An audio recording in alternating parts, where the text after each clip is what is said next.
Vincent Malloy is 7 years old. He's always polite and does what he's told. For a boy his age, he's considerate and nice. But he wants to be just like Vincent Price.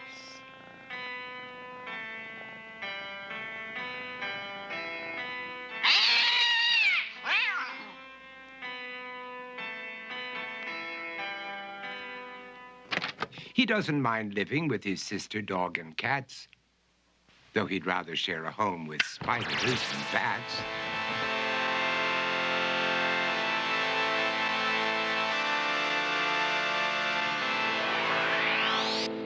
There he could reflect on the horrors he's invented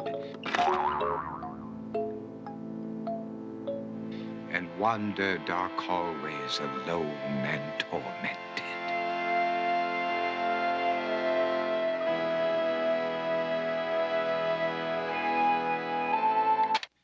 Vincent is nice when his aunt comes to see him, but imagines dipping her in wax for his wax museum.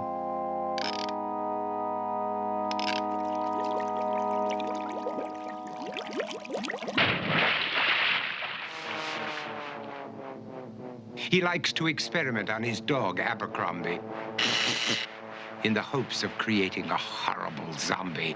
So he and his horrible zombie dog could go searching for victims in the London fog.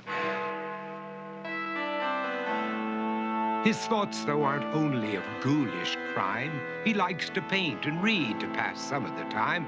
While other kids read books like Go, Jane, Go, Vincent's favorite author is Edgar Allan Poe. One night, while reading a gruesome tale, he read a passage that made him turn pale. Such horrible news he could not survive, for his beautiful wife had been buried alive. He dug out her grave to make sure she was dead, unaware that her grave was his mother's flower bed. His mother sent Vincent off to his room.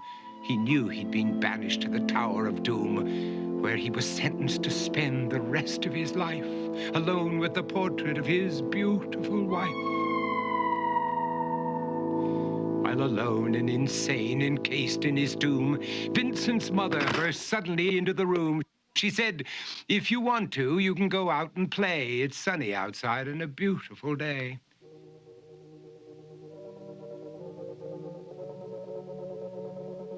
Vincent tried to talk, but he just couldn't speak.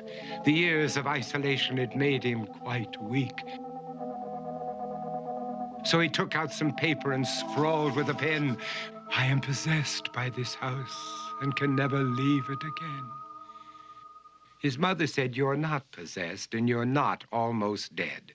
These games that you play are all in your head. You're not Vincent Price, you're Vincent Malloy. You're not tormented or insane, you're just a young boy. You're 7 years old and you are my son. I want you to get outside and have some real fun." Her anger now spent, she walked out through the hall. And while Vincent backed slowly against the wall, the room started to sway, to shiver and creak. His horrid insanity had reached its peak.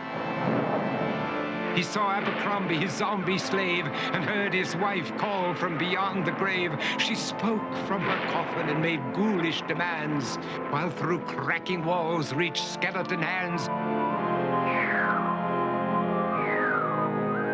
Every horror in his life that had crept through his dreams swept his mad laughter to terrified screams. To escape the madness, he reached for the door, but fell limp and lifeless down on the floor. His voice was soft and very slow as he quoted The Raven from Edgar Allan Poe. "And my soul from out that shadow that lies floating on the floor shall be lifted nevermore."